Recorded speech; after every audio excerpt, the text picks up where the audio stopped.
अरे कैसे अलग कर दो बहू को। ये आस पड़ोस और दुनिया वाले क्या कहेंगे कि आते ही बहू को अलग कर दिया। समदन जी का फोन। सब कुछ खैरियत ही हो। हेलो, कैसे आप समदन जी? कैसे याद किया? ठीक तो है ना सब कुछ? हाँ हाँ मैं ठीक हूँ। आप बताइए वहाँ सब ठीक है ना? और बताइए घर में क्या चल रहा है? मेरी बेटी से मेरी बात हुई थी, घर में कुछ चल रहा है क्या? उसने कहा था कुछ आपको? समदन जी आप जानते हैं इस बारे में? उसने यानी कि आपको ही बता दिया? हाँ हाँ मेरी बात हुई थी मेरी बेटी से, मैंने इसे कहा था कि अलग हो जा। क्या आपने उसे कहा कि अलग हो जा? देखिए पहले आप मेरी पूरी बात तो सुने ना, फिर बताइएगा कि मैंने सही सोचा है कि नहीं। मेरे पास में एक प्लान है। अच्छा हाँ हाँ हाँ ठीक है। समदन जी आप तो आप समझ गए ना कि मैंने उसे ऐसा क्यों कहा है। अरे मेरी बेटी दिल की बुरी नहीं है, बस वो ना लावाली सी है, अक्ल की कमी है। पर मैं क्या करूं? अरे उसे नहीं मालूम कि आप जैसी सास खुशकिस्मत लोगों को मिलती है। अरे नहीं नहीं ऐसी बात नहीं, ये तो सबका अपना अपना देखने का नजरिया है। ये तो मैं भी जानती हूँ, बहुत दिल की बुरी नहीं, बस थोड़ा सा बचपना है उसमें। चलें देखते हैं आगे क्या होता है। जैसा आपने कहा ना मैं बिल्कुल वैसा करूंगी, फिर देखते हैं प्लान काम करता है कि नहीं। मैं बात करती हूँ उससे। चलिए मैं रखती हूँ फोन। बहू बहू। जी मम्मी जी बोलिए, फिर क्या सोचा आपने? बेटा सोचना क्या है, मैंने तो कभी नहीं चाहा था कि तू अलग हो, लेकिन अब तेरी इतनी ख्वाहिश है और तू चाहती है कि तू अलग हो जा। मुझे कोई इतराज नहीं, बस मेरी छोटी सी विनती है कि तू बाहर जाकर कहीं घर न ले। अगर तू बाहर जाकर किसी किराए के घर में रहेगी तो दुनिया वाले और ये आस पड़ोस सब लोग रिश्तेदार भी बातें बनाएंगे, सबको पता चल जाएगा। कोई चार तुझे बातें सुनाएगा, चार मुझे। बुरा भला तो हम ही कहेंगे ना, हमारा घर ही बदनाम होगा। इसलिए मैं चाहती हूँ कि तुम इस घर में अलग हो जाओ। क्या मम्मी जी आप क्या कह रही हैं? इस घर में अलग हो जाओ? ऐसे कैसे? मतलब मैं कैसे अलग हो जाऊँ इस घर में? मुझे समझ नहीं आ रहा। बेटा मेरा मतलब ये है कि तुम आइंदा से सिर्फ अपना अपना काम करना, मेरा कोई काम ना करना, और ना ही मेरे शौहर का, सिर्फ अपना और अपने पति का काम करना। चलो बहू अब तुम ना जरा देव को फोन करो और अपना राशन मंगवा लो। आइंदा से ना हम दोनों अपना अपना काम करेंगे। तुम किचन में यूज करना, लेकिन सिर्फ अपना खाना बनाकर आ जाना। जब तुम्हारा खाना बन जाए मुझे आवाज दे देना, मैं अपना बना लूंगी। आई समझ बात? इस तरह हम घर में ही अलग अलग रहेंगे। मैं तुम्हें किसी भी काम के लिए परेशान नहीं करूंगी और ना ही आवाज दूंगी काम के लिए। तुम बेटा तुम्हारी जिंदगी है, अपने हिसाब से रहो, मुझे भला क्या मसला? मैं कौन होती कुछ लाने वाली? अरे वाह ये तो मेरी मौजे लागी। बाहर भी नहीं जाना पड़ेगा, ना किराया देना पड़ेगा, किराए की भी बचत, और इसी घर में रहकर सिर्फ अपना काम करूंगी, ना ही अपनी सासू माँ के काम करने पड़ेगी, ना ही ससुर के। ये तो मजा आ गया। चले मम्मी ठीक है मुझे मंजूर है, लेकिन याद रखना मैं सिर्फ अपना काम करूंगी, आपका कोई काम नहीं करूंगी। बाद में ये ना हो कि मुझसे शिकायतें करते फिरे या अपने बेटे से कि बहू तो मेरा कोई काम ही नहीं करती। लेकिन बेटा मेरी एक शर्त है, ये जो हम अलग अलग रह रहे हैं ना, ये आस पड़ोस और रिश्तेदारों को पता नहीं चलना चाहिए कि हमारे दिल में इतनी दूरियां आ गई हैं कि हम लोगों ने अपना खाना पीना और सारे काम अलग अलग कर लिए हैं। ठीक है मम्मी मैं किसी को पता नहीं लगने दूंगी। जाइए आप जाकर आराम करिए, मैं राशन वगैरह मंगवा लेती हूँ तब तक। मुझे सब पता है कि राशन में क्या क्या होता है और क्या नहीं। मैं इनको फोन करके ना अभी कहती हूँ मुझे राशन दे। आप जाइए जाकर आराम कीजिए या अपना काम कीजिए, अब मेरा काम तो अलग हो गया। और धन्यवाद मम्मी जी, आपने मुझे अलग कर दिया। हाय आज तो मुझे ऐसा लग रहा है जैसे पिंजरे से परिंदा आजाद हो गया हो। मैं आजाद हूँ आज मुझे ऐसा लग रहा है। अब मैं जीऊंगी अपनी जिंदगी अपनी मर्जी के मुताबिक, जो दिल करेगा वही करूंगी, जब दिल करेगा तब भी उठूंगी, कोई ना रोकेगा और ना टोकेगा। अब आएगा जिंदगी का मजा। चलो ऐसा करती हूँ, पहले सामान मंगवाती हूँ, फिर बाकी का काम देखूंगी, कितना मजा आएगा। हाँ सुनो, नहीं नहीं कुछ नहीं, बस राशन का सामान चाहिए। लिखो लाल मिर्च, चीनी, धनिया का पैकेट, हल्दी, आलू, टमाटर, मिर्चें और प्याज तो मस्त डलते हैं ना, प्याज भी ले आना और गोश्त तो लाजमी लेकर आना, भूल ना जाना कहीं। अदरक, मुझे लगता है अदरक भी चाहिए। और हाँ आटे का पैकेट भी लेकर आना। हाँ आई थिंक इतना ठीक है, ये सब कुछ होता है। और अगर कुछ रह भी जाते हैं तो बाद में देख लेंगे, दोबारा मंगवा लेंगे। मुझे लगता है ये बहुत है, आप भेज दीजिएगा। चलो थोड़ी देर तक रसोई का सामान भी आ जाएगा। ये सासू माँ क्या सोच रही थी, मैं कुछ नहीं कर पाऊंगी, अब आएगा मजा, अब मैं सिर्फ अपनी कुकिंग करूंगी। सासू माँ को लगा था मैं अलहदा होंगी तो जैसे बहुत पहाड़ आ जाएगा मुझ पर।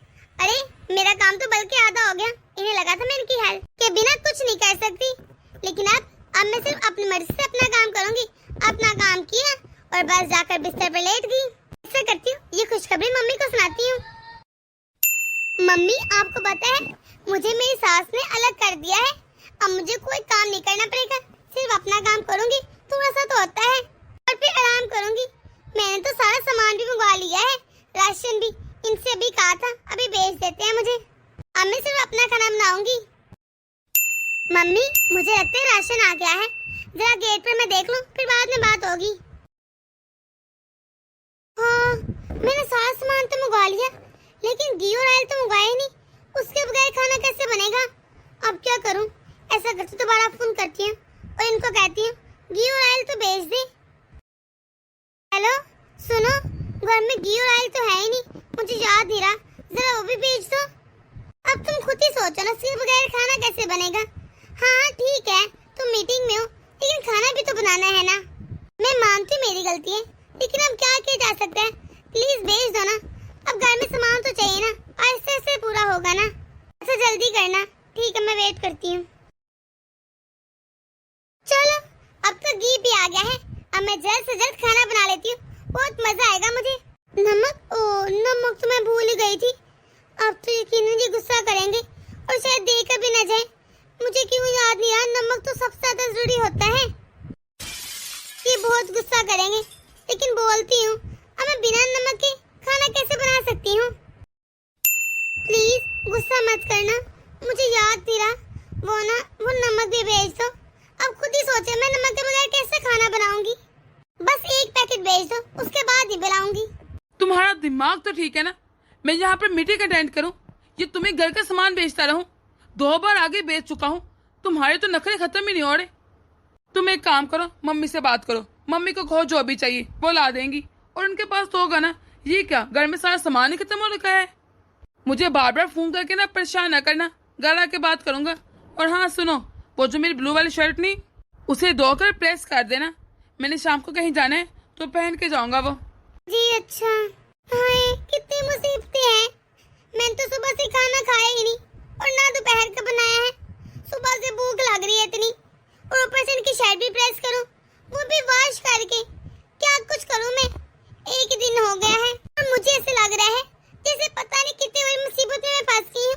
मैंने तो सोचा था कि मैं अलग होंगी तो बहुत अच्छा होगा, पर ये क्या हो रहा है मेरे साथ। भूख से ना अब मेरी जान निकल रही है। पहले ठीक था, मम्मी जी सारा कुछ संभाल लेती थी, मुझे तो पता ही नहीं था कि राशन में क्या आता और क्या नहीं। मैं अब क्या करूं, कभी सौदा नहीं, कभी कुछ नहीं और कभी कुछ नहीं। और मुझे लगता है अगर मैंने अब इनकी शर्ट भी वॉश करनी है तो सर्फ भी नहीं होगा। ओह नो, मैं क्या कुछ देखूं।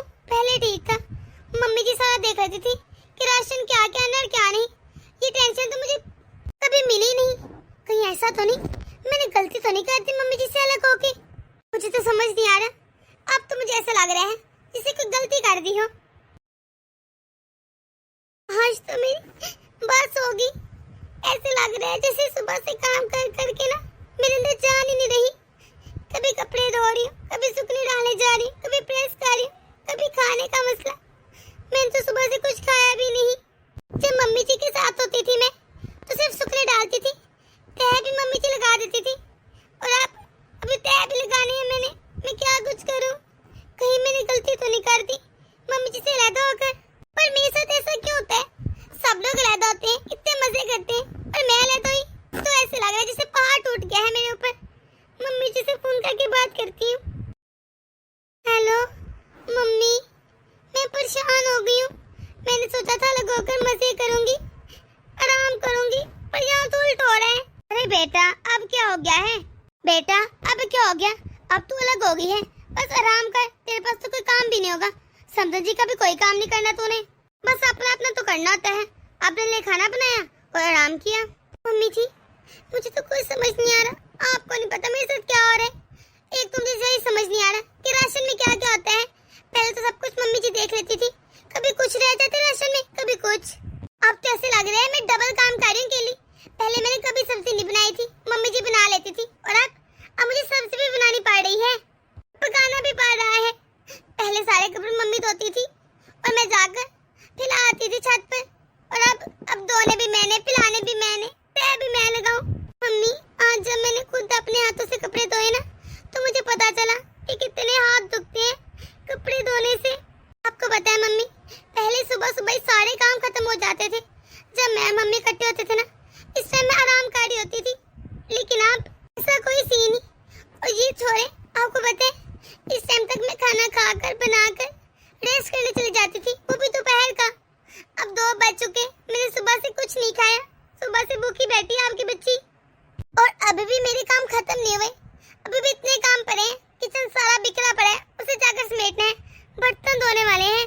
मम्मी मुझे कुछ समझ नहीं आ रहा, मेरा सर फटा जा रहा है, मुझसे कुछ मैनेज नहीं हो रहा, मैं क्या करूं? मम्मी कहीं मैंने गलती तो नहीं कर दी लेता होकर? अच्छा मम्मी, मैं ना आपसे बाद में बात करती हूँ। तो बेटा पहले चाय पी लो। मम्मी जी चाय मेरे लिए? अरे हाँ हाँ बेटा लो पियो।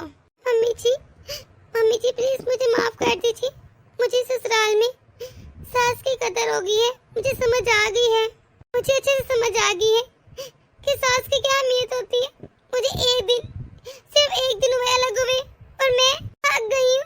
मैंने सुबह से कुछ खाया भी नहीं, सब कुछ उल्ट पुल्ट हो रहा है, समझ नहीं आ रहा मैं क्या करूँ। मम्मी जी जब मैं आपके साथ थी तब ऐसा कभी नहीं हुआ था कि मैं इतनी देर तक भूखी रहूं। मुझे आज समझ आ गई है कि आपकी क्या अहमियत है। सास के बिना ससुराल कुछ नहीं होता। मम्मी बेटा पहले रोना तो बंद कर, देख अपने क्या हाल बना लिया तूने रो रो कर, एक ही दिन में कैसे कमलाई हुई फिर रही है। बेटा अक्सर तेरी उम्र की लड़कियां ऐसी गलतियां कर जाती हैं। तू तो नादान थी, लेकिन मैं तो समझदार हूँ ना, मैंने तो दुनिया देख रखी थी ना, इसलिए मैं अपना घर कैसे खराब कर देती। बेटा ये जो होता है ना कि सास और बहू अलग रहें, ये सुनने में बहुत अच्छा लगता है और देखने में भी, लेकिन जब ऐसा होता है ना तो लग पता चाहता है। बेटा जब हमारी नई नई शादी होती है ना, तो हम लोग सोचते हैं हम लोग अपने सास ससुर से अलग रहेंगे तो पता नहीं कितनी अच्छी जिंदगी जी लेंगे। हर लड़की ये सोचती है ज्यादातर, हम ऐश करेंगे, हम आराम करेंगे, कोई रोक टोक वाला नहीं होगा, जो दिल करेगा वो करेंगे। लेकिन जरूरी नहीं ना बेटा, सच्चाई ये है कि जब हम लोग अलग होते हैं ना तो सारा बोझ हमारे कंधों पर आ जाता है, और जब हम लोग अपने सास और ससुर के साथ रहते हैं तो वो सब देख लेते हैं, क्योंकि वो बड़े हैं इस करके, उन्हें पता होता है कि कौन सा काम करना है और कौन सा काम नहीं, वो मैनेज कर लेते हैं, मिल बांध कर काम हो जाता है। लेकिन जब हम लोग अलग रहें तो घर में क्या आना है, क्या नहीं, क्या लाना है, ये सारी जिम्मेदारी हमें खुद ही मैनेज करनी पड़ती हैं। शायद यही वजह होती है कि जब किसी की नई नई शादी होती है तो अलग हो जाते हैं, तो शुरू में सब ठीक लगता है, लेकिन बाद में आपस में लड़ाई चिक चिक, क्योंकि गुस्सा कहीं तो कहीं निकलना होता है ना। अलग तो हो जाते हैं लेकिन जिम्मेदारी को संभाल नहीं पाते, समझ नहीं आता कि कैसे मैनेज करें। फिर हर वक्त गुस्सा आता है, चिड़चिड़ाहट होती है, तो को भी सही से टाइम नहीं दे पाती, क्योंकि पहले इतना काम कभी किया नहीं होता है, इसलिए लड़ाइयाँ शुरू हो जाती हैं, इससे आपस के रिश्ते भी खराब हो जाते हैं। बेटा अलग होने की खुशी की बात नहीं, बल्कि अलग होने में कोई खुशी है ही नहीं। जो खुशी अपनों में मिलती है ना वो कहीं नहीं मिलती। वो कहते हैं ना ताली दोनों हाथों से बजती है। मैं जानती हूँ कहीं ना कहीं गलती मेरी भी है, मुझे समझना चाहिए था। तुम्हारे भी नई नई शादी है, तुम्हें आदत नहीं थी कामों की, क्योंकि जब भी तुम थोड़ी देर फारिग बैठती मैं तुम्हें कोई ना कोई काम बता देती थी। नहीं मम्मी इसमें मेरी गलती भी है, मैं ही फारिग बैठ जाती थी। जब भी आप मुझे कोई काम बताती थी मैं सही से करती नहीं थी, अब आप मुझे काम बता दिया करें, मैं कर लूंगी। मुझे लगता है सास को और बहू को दोनों को समझना चाहिए। सास को भी समझना चाहिए कि बहू किसी और घर से आई है, अब उसे टाइम लगेगा मैनेज होने में, पर वो आते सारी जिम्मेदारी बहू पर न डाले। अगर हम लोग मिल बांध कर करेंगे और एक दूसरे को समझेंगे तो घर में लड़ाइयाँ नहीं होंगी और सुकून रहेगा। चलो बहू तुम्हें एक बात बताऊं, तुम्हें पता है ये अलग करने का आइडिया तुम्हारी मम्मी का था।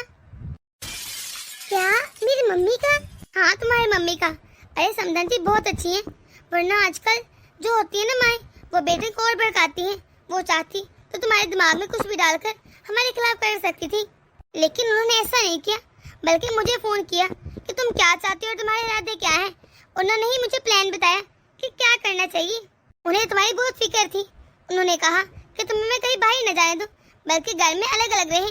बेटा, मैंने बहुत सुना है आजकल कि माएँ अपनी बेटी का घर खराब कर देती हैं। माँ ने समझाने की बजाय उल्टा भड़काकर घर खराब कर दिया। और बेटा, ये जो लोग कहते रहते हैं ना, बहू हर वक्त अपनी माँ से बातें करती रहती है, जब देखो उसे फोन करती है। अरे वो क्यों ना करे उससे फोन, बातें क्यों ना करे। वो अपनी आधी जिंदगी बल्कि 20-22 साल उधर गुजार कर आई है, और यहाँ उससे टाइम कितना हुआ है। वो माँ से बात नहीं करेगी तो किससे करेगी। और एक माँ, वो अपनी बेटी को अकेला नहीं छोड़ सकती। और अगर कोई ससुराल में ऊंच नीच हो जाए तो माँ का ही काम होता है ना समझाने का। बेटी मेरी इतनी अकल नहीं होती। बेटा, ना हर जगह माँ गलत होती है और ना ही सास। बस मम्मी जी, मुझे सब समझ आ गया है। आपको पता है, मम्मी ने मुझे कोशिश भी की थी समझाने की, लेकिन मैं समझी ही नहीं। मम्मी जी, अब हम लोग ना पहले की तरह मिलजुल कर ही रहेंगे, मुझे नहीं होना अलग। चलो ठीक है बहू, तुम चाय तो पियो वरना ठंडी हो जाएगी। मम्मी जी, आप सच में बहुत अच्छी हैं। अरे तू भी बहुत अच्छी है, बस थोड़ी सी नादान है, वो भी ठीक हो जाएगी। कर लूंगी मैं ठीक तुझे। तो दोस्तों, कैसी लगी आपको आज की हमारी ये वीडियो? अगर आपको हमारी ये वीडियो पसंद आई है तो इसे लाइक और शेयर कर दें। अगर आपने हमारा चैनल अभी तक सब्सक्राइब नहीं किया तो जल्दी से कर दें, ताकि हम आपके एक सब्सक्राइब से मोटिवेट होते रहें और ऐसी मजीद मोटिवेशनल वीडियोस आप तक पहुंचाते रहें।